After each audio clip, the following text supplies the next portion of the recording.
Caramel.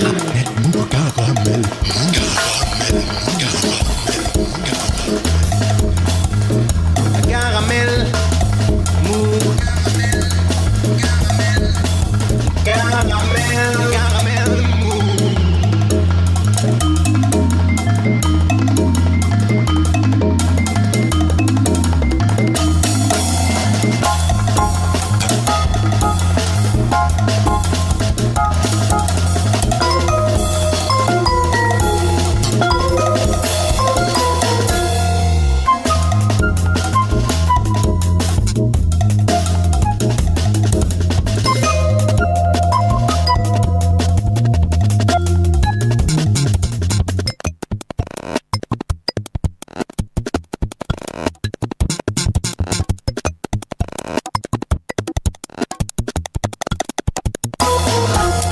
Début de semaine, sur toutes les bourses mondiales, ça baisse. Paris baisse 3,43%, idem à Londres 3,50%, Francfort 3,58%, Madrid 3,33%, Amsterdam 3,60%. Coup de bambou sur toutes les places boursières mondiales, coup de grisou et dévissage en série. Moins 4,15% à Wall Street jeudi et ça continue. Moins 4,73% au Japon depuis le début de la semaine. Moins 6,63% depuis le 26 janvier pour le stock Europe 600 qui mesure la santé des 600 plus grosses entreprises européennes. Moins 4% hier à la bourse chinoise et en 3 journées, la bourse parisienne a effacé tous ses gains depuis le début de l'année. Et ça va vraiment mal chez les traders, ça fait la gueule chez les capitalos, ça fouette sévère chez les Golden Boys et les journalistes de la chose économique usent leurs plumes et noircissent des kilomètres de papier pour s'interroger sur l'arrivée ou non d'un nouveau crack boursier. Dévissage ou simplement correction? Telle est la question. Mais au-delà de cette question existentielle qui divise toute la sphère économico-capitaliste, essayons simplement d'en comprendre la raison qui, celle-là, semble faire l'unanimité. Paradoxe. Les fondamentaux économiques sont, paraît-il, bons. L'euphorie jusqu'à la semaine dernière était omniprésente chez les rois du marché. Alors pourquoi cette débandade? En fait, l'élément déclencheur de ce mini-crack boursier serait survenu vendredi dernier à New York, lorsque le chiffre de la hausse moyenne des salaires en Amérique est tombé 2,9% en un an. Pas de quoi rassurer les investisseurs qui craignent du coup que le thermomètre de l'inflation se mette à surchauffer avec pour conséquence une hausse des taux d'intérêt sur les crédits. Du coup, un resserrement des marges des entreprises serait à prévoir. Alors, tant qu'il est encore temps, prenons notre bénéfice, pense le capitalo moyen, avant que ces foutus pauvres ne viennent foutre le bazar dans ce joli ordonnancement de la finance mondiale. Rappelons que pour les plus bisounours de nos auditeurs, d'après les chiffres de l'année dernière de l'Observatoire des inégalités, 86% de la richesse mondiale était concentrée dans les mains de 10% de la population. Et pendant ce temps, on vient d'ouvrir en fanfare les Jeux Olympiques d'hiver en Corée et on va nous bassiner pendant les 15 jours qui arrivent de fraternité, de réconciliation et de paix entre les peuples. On ne vit pas une époque formidable? Salut les filles, c'est Joe Kangourou pour un nouvel épisode de Caramel Mou, réalisé ce soir encore par Jérôme.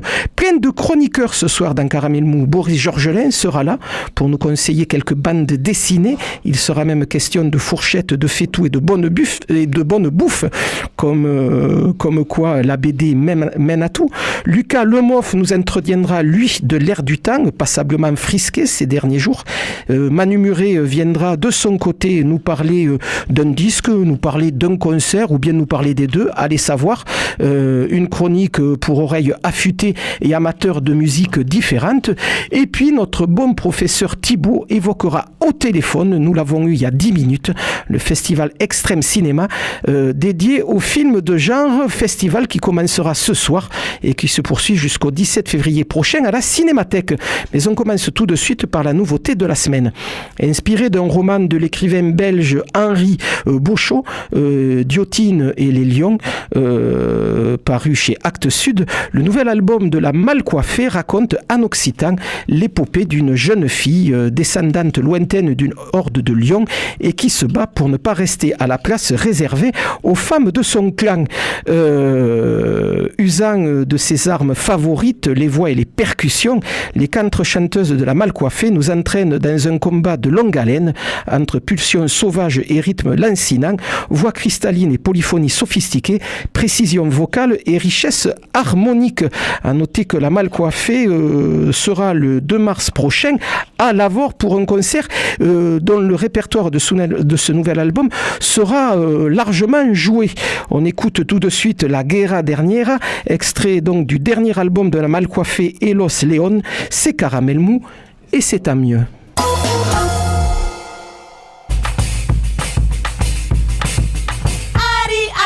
Cure, cure, cure, ari, ari, ari, ari, ari, cure, ari, ari, cure, cure, cure, ari, ari, ari, ari, ari, cure, ari, ari, cure, cure, cure, ari, ari, ari, ari, ari, cure, ari, ari, cure, cure, cure, ari, ari, ari, ari, ari, cure, ari, ari, e un gran singalau, ari, ari, si stinge be gran, ari, ari, ari, sacca suesi no gioio, ari, ari, valkit pelai di clar.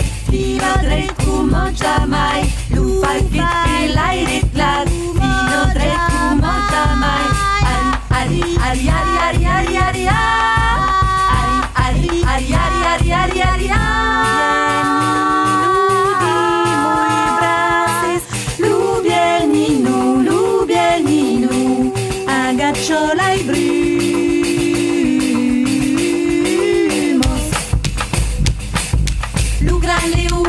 suena finta mon nome Espace lu prinie cop Culam e lu braveja E aceste al mieci Del sardaniero dralio Li sembla d'esse digni de morir al combat Ari, ari, cure, cure, cure Ari, ari, ari, ari, ari Cure, ari, ari, cure, cure, cure Ari, ari, ari, ari, ari Cure, ari, ari, cure, cure, cure Ari, ari, ari, ari, ari Cure, ari, ari, cure, cure, cure Ari, ari, ari, ari, ari Cure, ari, ari E lo granio reghino Lo gran fa lo cap Ari, ari, ari, ari Casso de Calabru Ari, ari, ari Casso de Calabru Lu fal che ti prens un cor Lu fal che ti prens un cor Se gli porta il sel falit Casso de Calabru Ari, ari, ari Casso de Calabru Ari, ari, ari Lu fal che ti prens un cor Se gli porta il sel falit Lu fal che ti prens un cor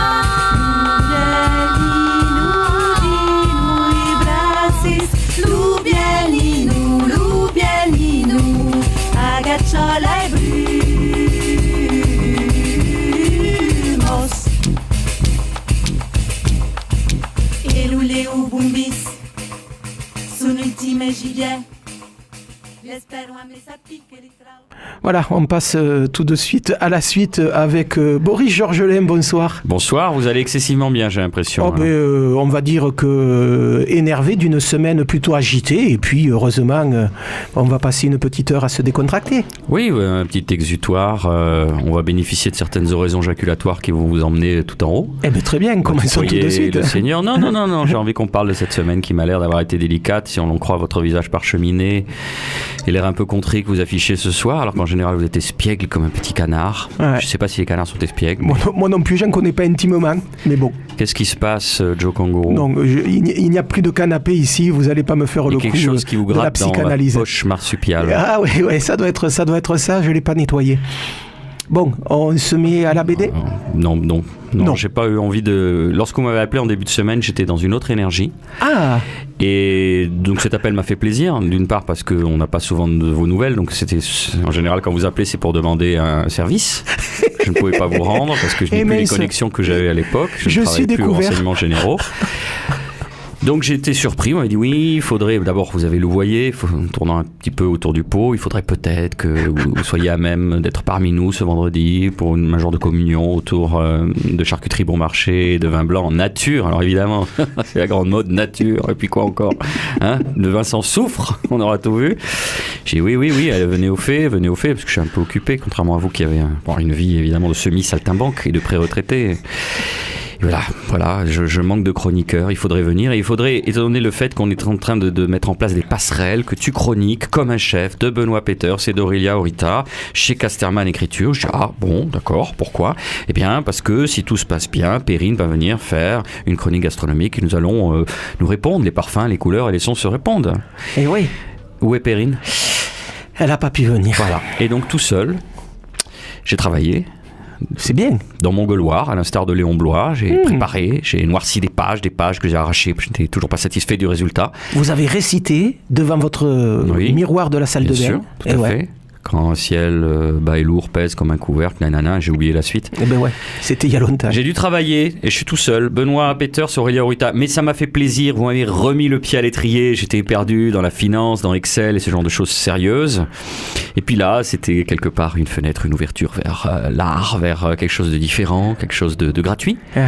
J'ai vu que vous fustigiez à longueur d'édito le capitalisme qui néanmoins fait de triomphant, paraît-il. Il fait de très belles choses, le capitalisme. Ben oui. Ce produit que j'ai dans la main est un pur produit du capitalisme.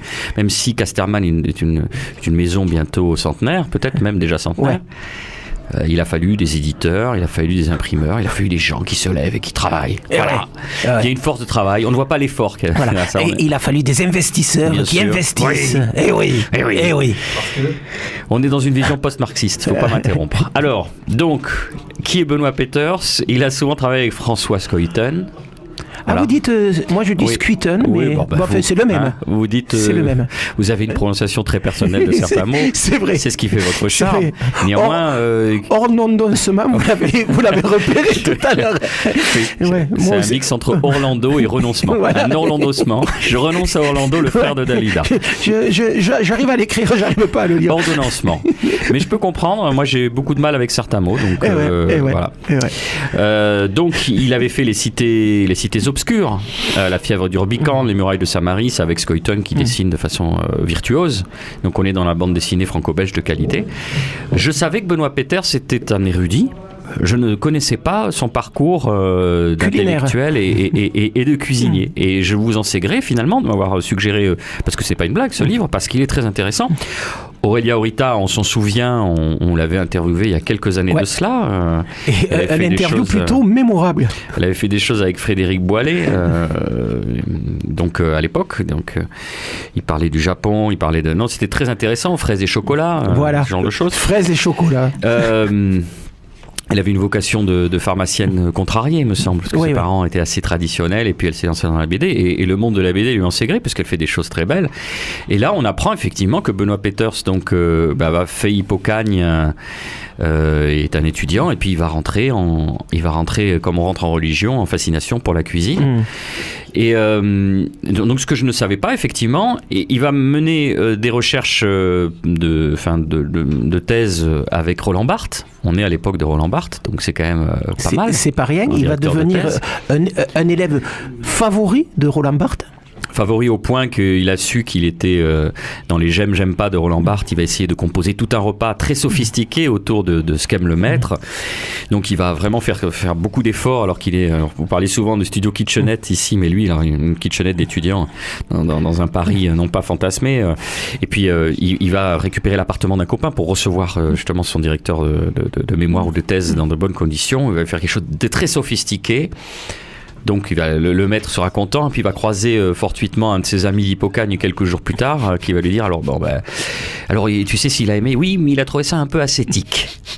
Bon, et en fait, quelques mois plus tard, il va se rendre compte que Roland Barthes sort d'un restaurant, et dans un restaurant spécialisé dans la rôtisserie, les produits du Sud-Ouest, on s'en met plein la lampe.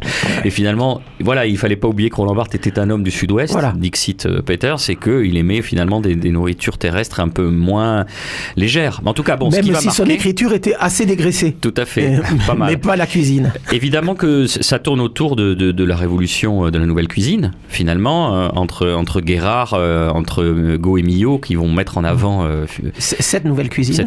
Et c'est d'ailleurs Goemio qui établira la charte de tous ces cuisiniers qui vont tourner autour de ce qu'on a appelé la nouvelle cuisine dans les années 60 et 70. Il met en place les 10 commandements de la nouvelle cuisine. Tu ne cuineras pas trop, tu utiliseras des produits frais de qualité, tu vas alléger ta carte, tu ne seras pas systématiquement moderniste.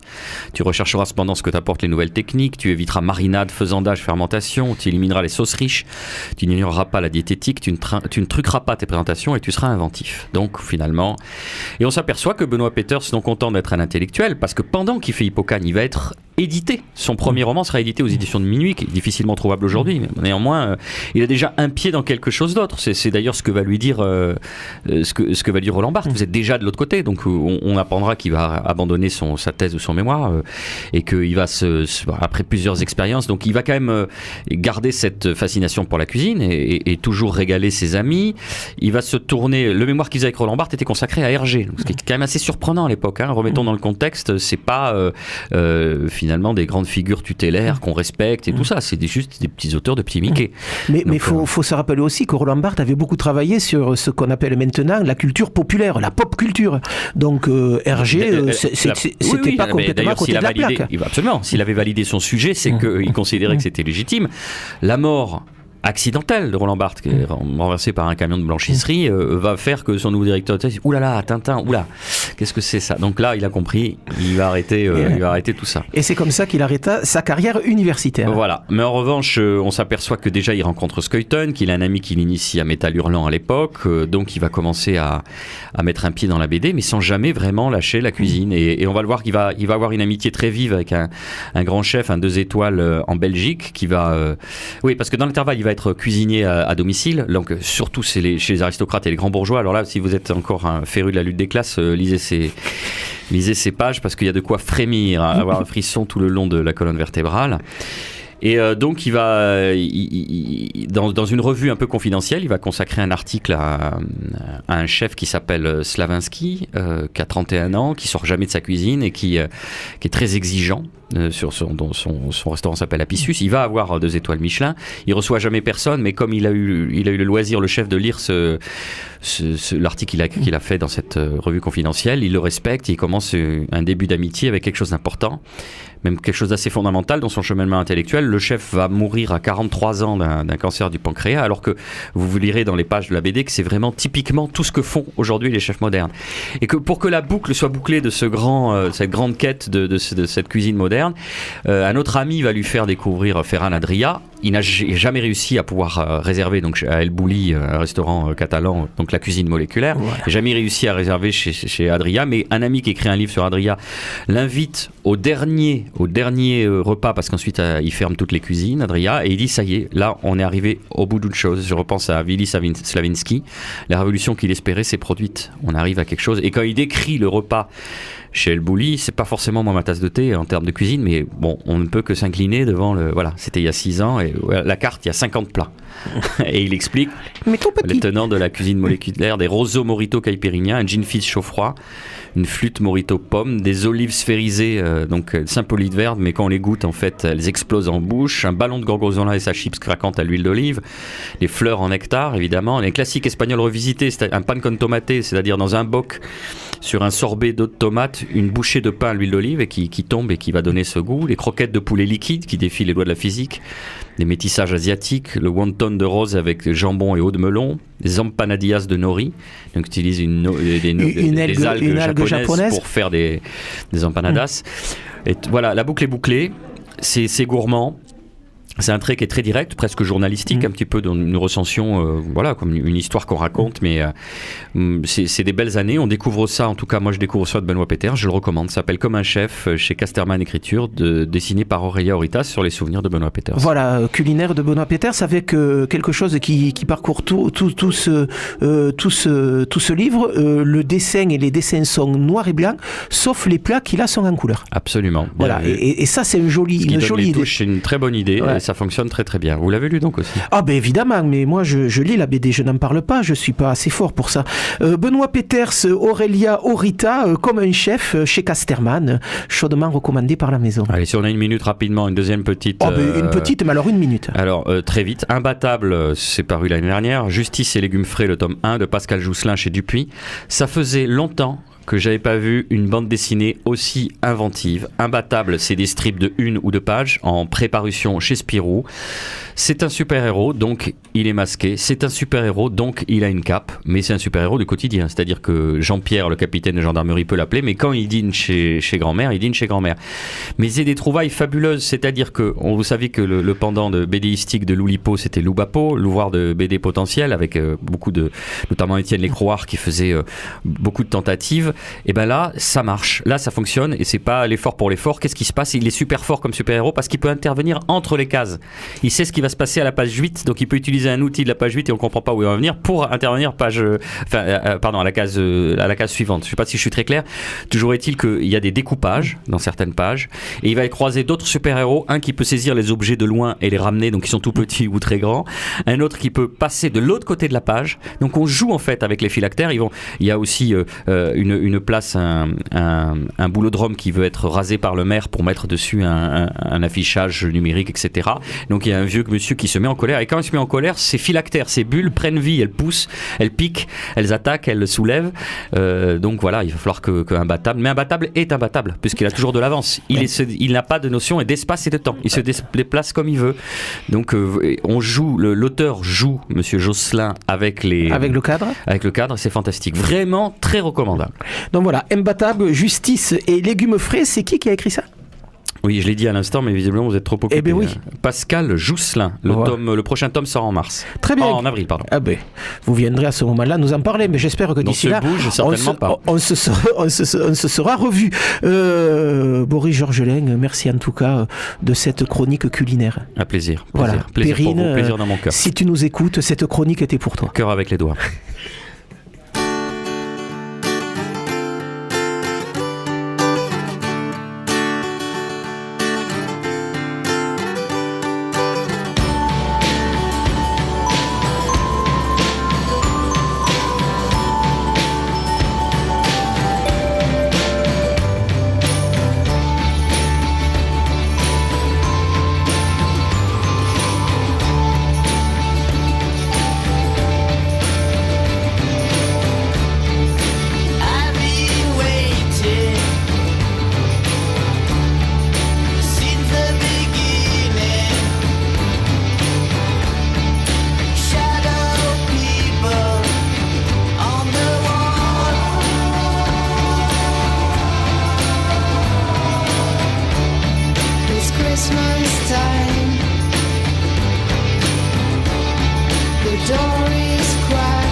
Voilà, Liminianas, un duo catalan familial composé de Marie de Lionel Liminianas.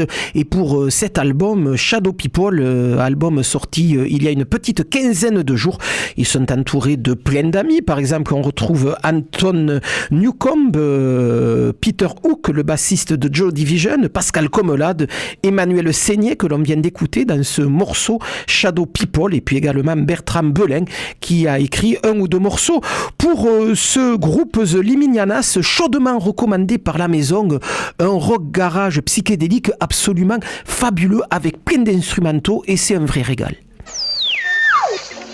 Mesdames, messieurs, ne quittez pas l'écoute, dans quelques instants vous... Caramel mou. Un vrai régal, comme va être également la chronique de Lucas Lemoff. Vous n'en savez rien. Eh ben, mais j'imagine, je me fais toujours plein d'idées positives de ce que vous allez nous raconter, jeune homme brillant, moderne, formidable. Et donc, il vient de temps en temps nous parler de l'air du temps. L'air du temps, je le rappelais en début d'émission, assez frisqué aujourd'hui. Et de quoi, quelle cause vos chroniques ce soir, Lucas ? Alors, effectivement, vous l'avez dit en introduction, mon cher Joe Kangourou, je suis le chroniqueur de l'air du temps. Bon, c'est pratique, c'est comme ça que vous l'avez défini au début quand je suis arrivé dans l'équipe. C'est fourre-tout, c'est formidable. Exactement, c'est très pratique, on y met ce qu'on veut, ça veut rien dire et tout dire à la fois. Je pourrais aussi bien parler des passages piétons dans les bonnes villes françaises que des adeptes du fakirisme dans la vallée du Gange, que ça rentrerait dans les clous. C'est bien pour ça que ça s'appelle l'air du temps. Voilà, c'est ça. Donc le ton est donné, vous avez vu des jeux de mots de merde avec clou et fakir, tout ça. Voilà, c'était un humour de merde parce que c'est une humeur de merde et parce que c'est un temps de merde. Voilà. Aujourd'hui, dans mon air du temps, à défaut d'analyser le temps qui passe, je vais plutôt, si vous le voulez bien, parler du temps qu'il fait.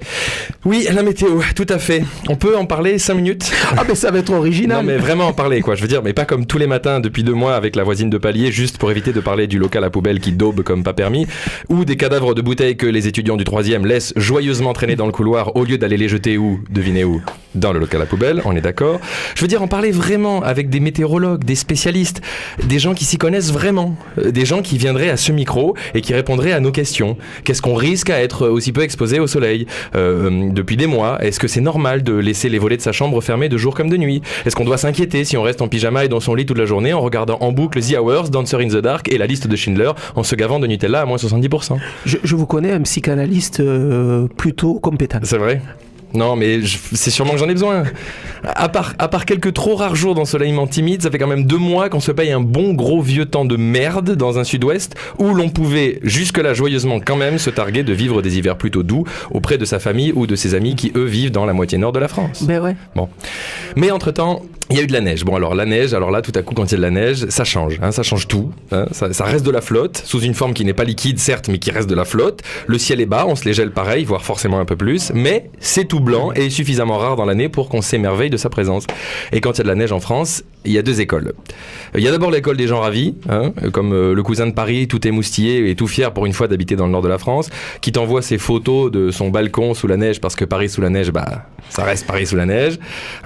L'école de ceux qui disent que les tentes Quechua des réfugiés syriens et des SDF, qui avaient pour sale manie de gâcher un peu le paysage pourtant si attrayant des petits recoins après des ponts de métro, ressemblent désormais beaucoup à cette mousse blanche de polyuréthane alvéolée, vous savez, celle qu'on utilise comme isolant phonique. C'est très efficace pour casser la réverbération d'une pièce comme ici par exemple, ou tout simplement pour ne plus rien entendre comme le cri derrière une porte. Voilà. Bon, je m'égare. Et puis il y a l'école des grincheux. Alors il y a celles et ceux qu'on entend grincer des dents au début de l'hiver parce qu'ils ont les pneus dans 3 cm de poudreuse et qui, ne pouvant pas avancer dans leur bagnole, sont contraints de dormir dedans, tout en fustigeant les services publics qui sont pas foutus d'intervenir correctement. Et ce sont parfois les mêmes qui, au début de l'été, voyant partir les profs au Cap d'Agde ou ailleurs, en pensant que ces derniers sont payés pendant les vacances, considèrent qu'il y a bien trop de fonctionnaires dans ce pays. Alors, sans savoir vraiment à quelle école j'appartiens, je dois avouer que la neige qui arrive en février sans être venue en décembre, c'est juste naze, en fait. Ouais, c'est un peu la chouma incarnée, comme disent les jeunes. La honte absolue. C'est encore moins excusable qu'un énième retard de train à la SNCF. Il n'y a franchement aucun intérêt à regarder le manteau blanc dehors si dedans on n'a pas les cadeaux au pied du sapin, les engueulades en famille autour d'une coupe de champagne et les réconciliations qui vont avec autour d'un bon verre de pinard. Ouais, mais après tout, la neige en février, il n'y a quand même pas scandale. Oui, non mais d'accord, mais bon. Bon, en tout cas, la neige, ça n'est jamais que de la flotte qui veut se faire bien voir. C'est juste une gueule de premier de la classe chez quelqu'un qui aurait fait une grosse connerie. Le plus sournois des cache-misères. C'est une arnaque totale dont on connaît la fin inévitable. Le retour à l'état liquide qui finit par s'infiltrer insidieusement partout où il est possible de se nicher, jusque dans mes chaussettes, qui avaient oublié un temps qu'il y avait un tout petit trou au bas de ma chaussure droite. Moi je vous le dis, quand c'est humide et qu'on se les gèle comme ça, tout le monde veut rester au chaud et c'est bien normal. Ni les flics ni les voyous ne sortent le nez dehors. Alors, ami voyou, fais-toi plaisir. N'hésite pas à prendre ta bagnole ce soir, à picoler comme un trou, à fumer 12 pétards, à prendre 3 speeds et 4 traces de poudreuse, puis à reprendre ta bagnole pour rentrer chez toi. Tu n'as absolument aucun risque de te faire arrêter ce soir par des flics en faction. Il fait bien trop froid et trop humide pour ça. Et ami flic... Bon, gros effort d'imagination quand même, parce qu'il faut imaginer que j'ai des amis flics. Alors, ami flic, c'est le bon moment pour aller pratiquer des alcotests et des tests salivaires à tour de bras. Tu te seras gelé le cul pendant 3 heures, mais au moins, t'es sûr d'avoir déjà ta prime pour acheter tes cadeaux de Noël 2018, en espérant bien sûr pour tes gamins qu'il y aura de la neige à ce moment-là. Quant à ma pomme, si demain il fait toujours un temps aussi pourrave, je me dis qu'on peut bien continuer à lacérer des tentes et à gazer des réfugiés politiques sous les ponts de Paris ou de Calais. Moi, avec mon passeport français valide, je vais pouvoir me payer une petite séance d'UV quelque part dans le monde, où les cocktails ne sont pas chers et où le seul refuge que l'on cherche, c'est le petit coin d'ombre sous un parasol intact quand le soleil est au zénith. Voilà. Merci Lucas. Et vendredi, on se retrouve en terrasse. Et je vous le rappelle que pendant le week-end, ils annoncent une nouvelle bourrasque. Et voilà. À bientôt.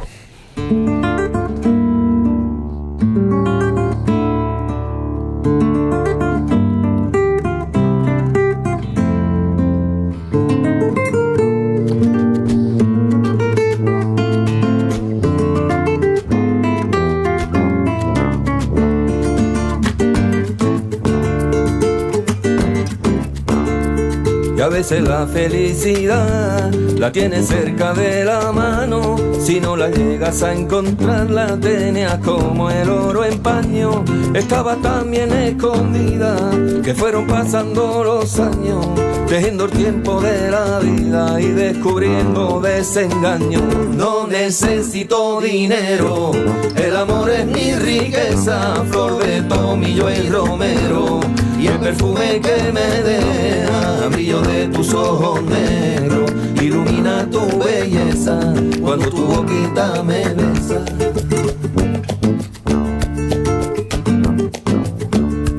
Las murallitas del amor las construimos con los celos, con un cemento de dolor y lágrimas de ojos que no vieron.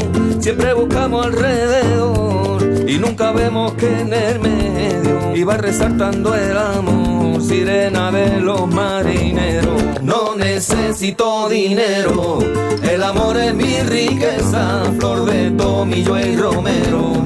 Y el perfume que me deja, brillo de tus ojos negros, ilumina tu belleza cuando tu boquita me besa.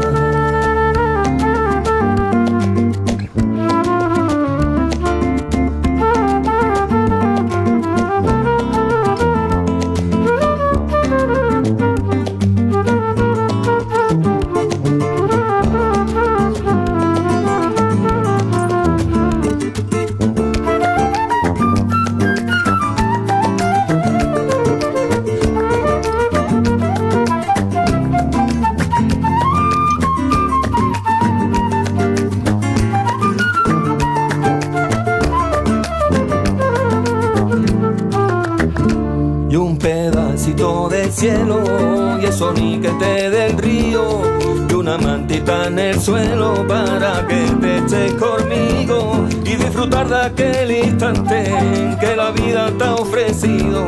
Con eso yo tengo bastante, tu corazón junto al mío. No necesito dinero, el amor es mi riqueza, flor de tomillo y romero.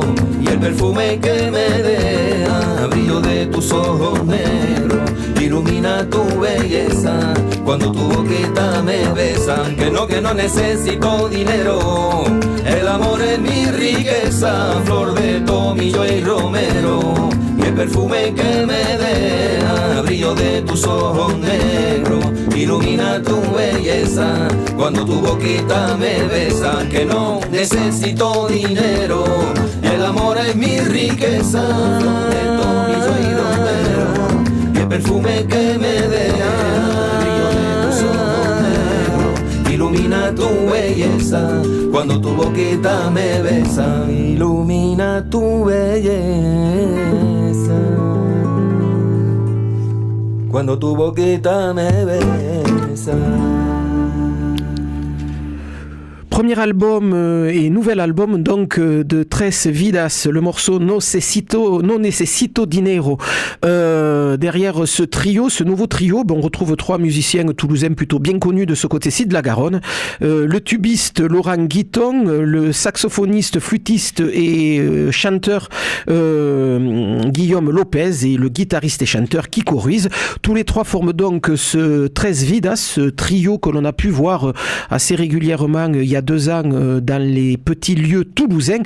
Je me souviens de les avoir vus il y a 1 an et demi à la Cave Poésie et ils viennent de sortir un album assez magnifique, Iberico, album justement sorti la semaine dernière.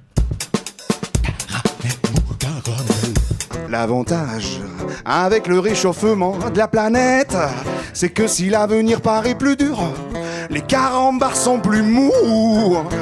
Caramel, mou.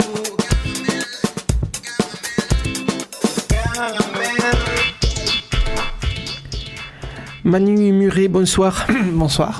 Vous venez presque en voisin dans cette radio récemment installée du côté de Croix-Dorade, ce qui va nous permettre de vous voir un peu plus régulièrement pour venir nous parler de petits événements qui vont avoir lieu dans la semaine, dans 15 jours, dans 3 semaines, voire d'un disque qui vous aurait accroché l'oreille comme vous nous le faisiez l'année dernière lorsque, avec votre radio, vous nous aviez accueillis pendant notre longue période post-inondation. Bah ouais, tout à fait, ouais. Oui, et puis de toute façon, je suis un petit peu coincé parce que je suis voisin du studio, comme vous disiez, et à l'instar de votre chroniqueur tout à l'heure, j'ai eu droit à mon petit coup de fil de la semaine. Allô, c'est Jean-Philippe, est-ce que tu voudrais pas venir faire une petite chronique libertaire pour parler de musique dans mon émission toulousaine? Parce que vraiment là, depuis que je suis plus au centre-ville, il n'y a plus d'invités, je suis obligé d'aller chercher les chroniqueurs par la peau des fesses. Alors si tu pouvais venir parler de n'importe quoi, ce serait superbe. Alors bon, voilà, j'ai hésité un petit moment, j'ai dit bon, écoute, je te rappelle, et je suis resté chez moi, qu'est-ce que je fais quand même? Bon, il y a un temps de merde, comme l'a très bien dit Lucas, je resterai bien au chaud, et après je vous imaginais là chez vous en train de sautiller d'impatience pour avoir ma réponse, là les mains dans les poches, d'où le nom de kangourou, qui vous va si bien. Du coup, bon, je me suis dit bon d'accord, je vais venir, alors j'avais l'intention de parler de la météo, mais bon voilà, je me suis fait griller. Donc du coup, je sais pas trop de quoi parler, donc parler de musique, de concert. Nous avec l'Archer dans le Yucca, on est en pause là pendant quelques mois pour mieux revenir, donc j'ai pas de nouvelles de concerts à vous annoncer. Et puis de toute façon, des concerts à vous annoncer, il y en aura de moins en moins par les temps qui courent parce que les salles tombent comme des mouches. On a appris là récemment la fermeture de la Dernière Chance. Je vais pas forcément pleurer cet endroit où l'accueil était pas toujours formidable, mais c'était quand même un endroit où on pouvait faire des concerts, qui était ouvert à tous les styles de musique et où pas mal de musiciens toulousains ont pu aller tester des projets, faire des choses, que ce soit en métal, en jazz. On y est allé avec le Yucca 1 ou 2 fois. Le lieu valait ce qu'il valait, mais c'est un lieu de culture qui disparaît à Toulouse, encore toujours harcelé par la mairie, toujours avec des restrictions, avec des demandes de travaux pour faire encore plus d'isolation, pour que les voisins soient encore plus au calme, pour encore mieux entendre leur télé. Et c'est assez terrible de voir qu'à Toulouse, il y a beaucoup de lieux comme ça. Ma chère Amanita Muscaria est réduite au silence à cause d'une voisine récalcitrante. Il y a l'exemple, mais fantastique, de cet endroit qui s'appelle la Cave à Rock. Est-ce que vous connaissez cet endroit, la Cave à Rock, qui était avant la Drop-in Zone ou la Forbidden Zone. Ouais, donc du côté de la gare, ce soir ils organisent un concert de punk rock. On annoncera les concerts tout à l'heure. Exactement, voilà. Et un donc la Cave à formidable, la Cave à Rock, voilà, qui est au bord du canal du Midi, donc avec un trafic routier incroyable, une grande barre d'HLM derrière, et les gens, les voisins qui appellent l'Office de la Tranquillité. On remerciera jamais assez notre maire d'avoir créé cette chose, l'Office de la Tranquillité, qui appelle pour faire baisser le son de la musique, ce qui leur permettra de facto d'entendre mieux le son des voitures. Et ça, c'est quand même complètement fou. On ne peut plus exprimer de la musique nulle part à Toulouse. Ça devient vraiment inquiétant. Et moi, je viens souvent ici parler de concert et parler de la vivacité de la scène toulousaine. Elle est vraiment vivace. Et si elle est vivace, c'est qu'elle a l'occasion de pouvoir s'exprimer à peu près partout. Et qu'il y a des gens comme le collectif Barbare, l'impro, il y a des tas de lieux vraiment qui se démènent. Mais de voir des endroits tomber comme ça me fait vraiment de plus en plus peur. On est en train de transformer le centre-ville de Toulouse en énorme galerie marchande. C'est un petit peu le but de la manœuvre, de notre chère municipalité. Et ça, voilà qui a le don de m'énerver, donc j'avais envie d'en parler un peu. Je vous ai amené un morceau de Frix. Oui, donc ça c'est fait pour votre colère du jour, parce qu'il y a quand même un événement dans un lieu qui commence, lui par contre, après avoir proposé pas mal de dopes, qui commence à proposer des choses plutôt intéressantes. Donc le Rex est quand même grosse surprise. On va pouvoir voir Frix. Vous allez nous dire dans 2 minutes qui se cache derrière Frix. On va pouvoir voir Frix le 2 mars prochain au Rex, et ça va être quand même un petit événement. C'est clair, c'est à l'asso Noiser qu'on doit ça, une asso qui pour l'instant, jusqu'alors c'était plutôt spécialisé dans la musique métal, des concerts un petit peu partout, Bikini, parfois au Pavillon Sauvage et maintenant au Rex, qui ont vraiment l'art de faire des soirées assez différentes, et belle initiative de leur part de faire venir ce sextet qui n'est pas complètement comment dire, c'est pas complètement un ovni de les voir dans une programmation métal, parce qu'il y en a un petit peu dans leur musique, et j'y reviendrai. Et en plus ils ont le bon goût de programmer No Noise No Reduction en première partie, et ça fait particulièrement plaisir. Voilà, trio de saxophones complètement allumé, amené par un Marc Desmereaux étincelant.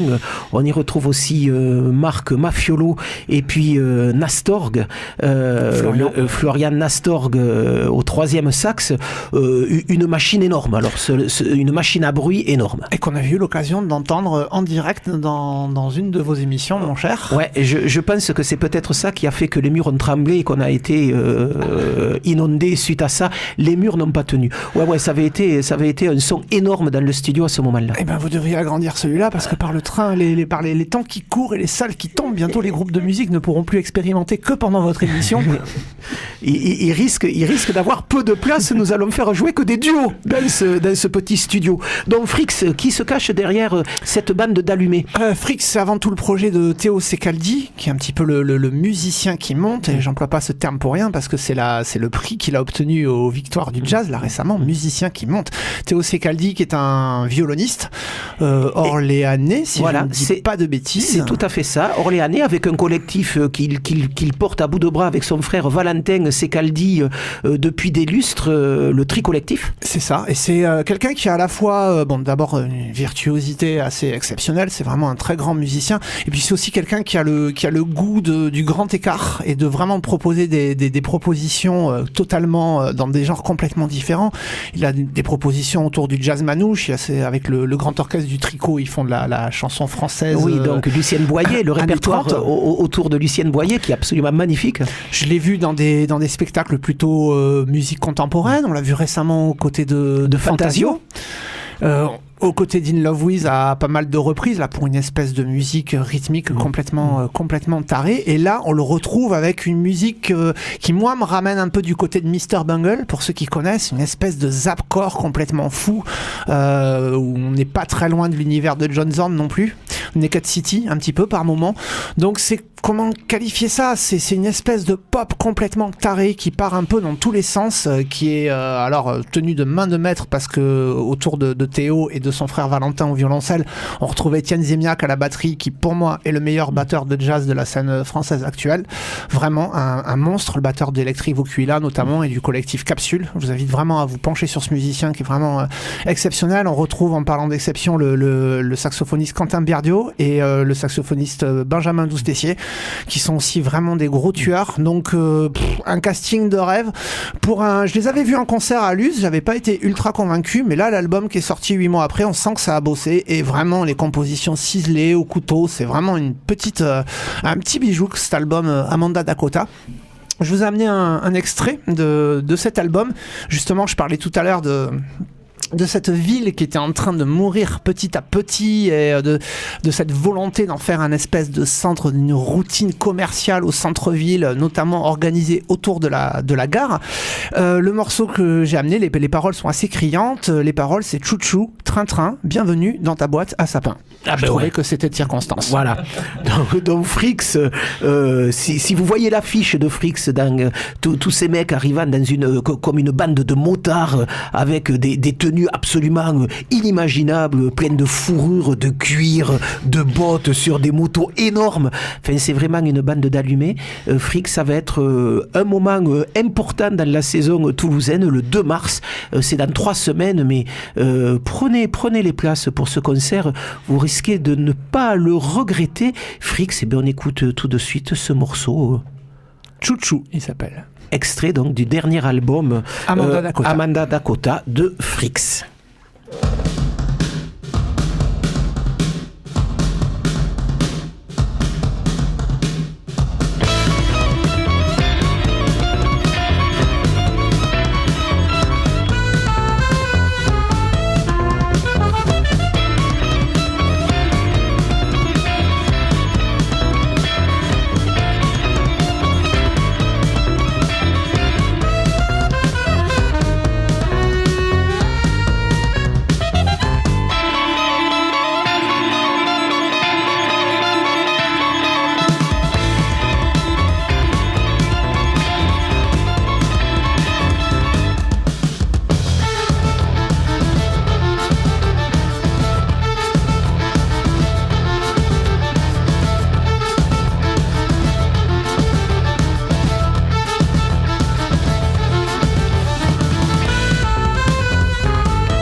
Voilà, allez, c'était donc Frix, Manu Muret est complètement désemparé par ce que je viens de faire, un crime de lèse-majesté, juste au moment du solo de sax, qui était assez féroce, il faut bien le reconnaître.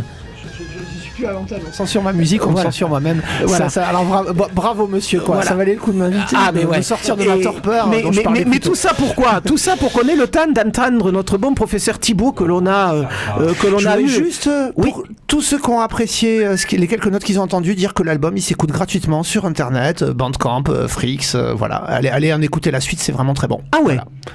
Ah oui, il en écoute sur Bandcamp. Ah ben voilà. c'est assez formidable. Donc Frix, voilà, F-R-E-A-K-S.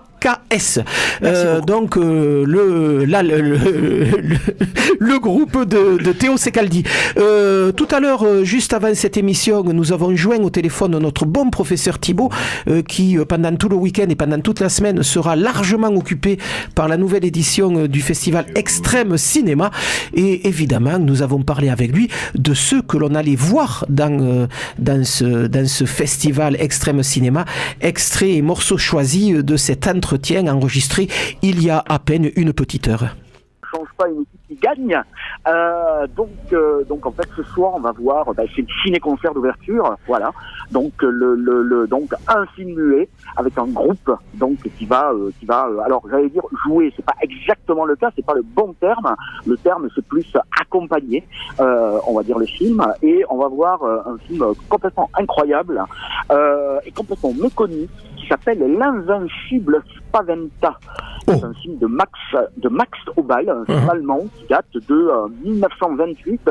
Alors, c'est une intrigue complètement rocambolesque. Je vais pas m'amuser à vous la résumer.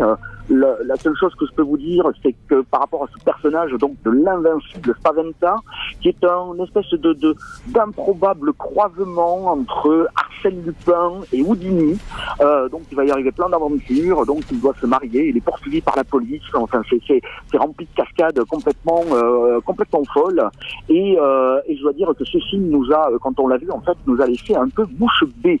Et ce film, donc, sera accompagné par un groupe tout simplement nommé Patrick. Oh, Patrick et Kezako. Voilà, Patrick.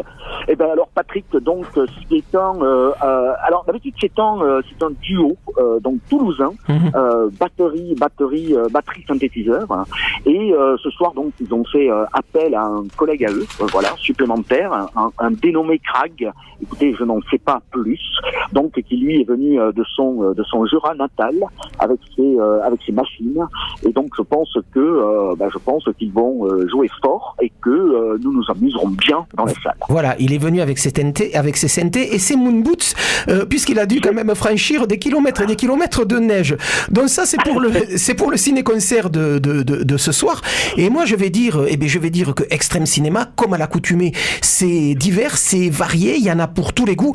Et on va peut-être citer quelques noms. Et là, vous allez nous expliquer qu'est-ce qui se cache derrière. Par exemple, si je vous dis Joe Dante, qu'est-ce que vous pouvez nous dire sur Joe Dante? Joe Dante qui ne connaît pas Joe Dante, qui est en fait qui est surtout connu en fait pour avoir réalisé donc les Gremlins. Voilà, premier du nom et second du nom. Joe Dante qui a commencé sa carrière en fait chez Roger Corman, qui était monteur de bande-annonce, qui a réalisé une poignée en fait de films d'horreur, et qui petit à petit s'est bizarrement dirigé vers des films un petit peu nostalgiques, un petit peu comme ça. C'est toute cette période des années 60 en fait qu'il évoque. C'est ses propres souvenirs en fait dans un film notamment qu'on va passer qui s'appelle Panique sur Florida Beach. Donc celui-là, on pourra le voir samedi prochain, 10 février à 15h. C'est demain. C'est demain, oui. Voilà. 15 février. C'est demain. Alors, c'est censé être une projection junior, mais les adultes sont aussi les bienvenus. Et c'est un film qui est tout en finesse, tout en nostalgie, et qui, en principe, atteint parfaitement sa cible. C'est vraiment quelque chose qui est vraiment très, très, très, très, très, très bien. Et en plus, je sais que c'est une séance qui va s'aménager de quelques surprises, mais là, je ne peux pas vous dire quoi, parce que c'est un secret pour l'instant. Donc, on viendra voir ce Panique sur Florida Beach de Joe Dante. Voilà, donc on pourra voir ce film de Joe Dante, Panique sur Florida Beach, demain à 15h, donc 10 février. On pourra également voir toute une section consacrée à Russ Meyer, notamment une séance où l'on pourra voir Faster, Pussycat Kill Kill, le lundi 12 février à 19h. Mademoiselle Cat bénéficie d'une carte blanche et nous présentera 2 films, La machine à explorer le temps. C'est samedi 10 février, demain donc à 19h, mais aussi Zay Live de John Carpenter le 12 février à 21h. Il y aura aussi un film porno de Wes Craven, plutôt connu pour ses films d'horreur et fantastique. Là, Extrême Cinéma nous présentera une version plutôt pornographique du cinéma de Wes Craven le mercredi 14 février pour la Saint-Valentin, c'est adorable, à 22h. Et puis Brigitte Lahaye sera dans les murs de la Cinémathèque vendredi et samedi prochain pour une série de rencontres et de films. Brigitte Lahaye qui vient de défrayer la chronique en disant gentiment que se faire violer, ça permettait aussi de jouir, comme quoi de temps en temps il faut tourner cette fois sa langue dans la bouche. Brigitte Lahaye ayant l'habitude d'utiliser sa langue à plein d'autres choses. Voilà, c'est terminé quasiment pour Caramel Mou pour ce soir. soir. Juste le temps de vous annoncer quelques concerts et on retrouve Monsieur WeFunk. Quelques concerts surprises, tiens, pour commencer à Maison Blanche ce soir. Maison Blanche qui fête pendant tout le week-end 6 années d'activisme de musique dédiée aux musiques du monde. À l'impro ce soir du jazz avec le Guillaume Ramaillé Trio à 20h30. On pourra avoir aussi du hip-hop et du rap au métronome à partir de 20h avec Phase One, Freshberry et Young Kwai Nation. Du jazz progressif ce soir à l'espace Roguet avec La Recette, formation toulousaine formidable à 20h30. Du punk rock à la Cavaroc, on parlait tout à l'heure de la Cavaroc. Punk rock dont ce soir la Cavaroc c'est 3 boulevards des Minimes avec Robert Oppenheimer, Freak French, Speak French et puis Impute, début des hostilités à 20h. Du mambo ce soir à la Candela avec Alfredo Buendia y los Picas Flores à partir de 21h. De la musique du monde au taquin, enfin avec 5 oreilles là aussi à 21h. Voilà, Caramel Mousse c'est terminé pour aujourd'hui. Dans 3 minutes WeFunk pour B-Side et nous on se retrouve la semaine prochaine.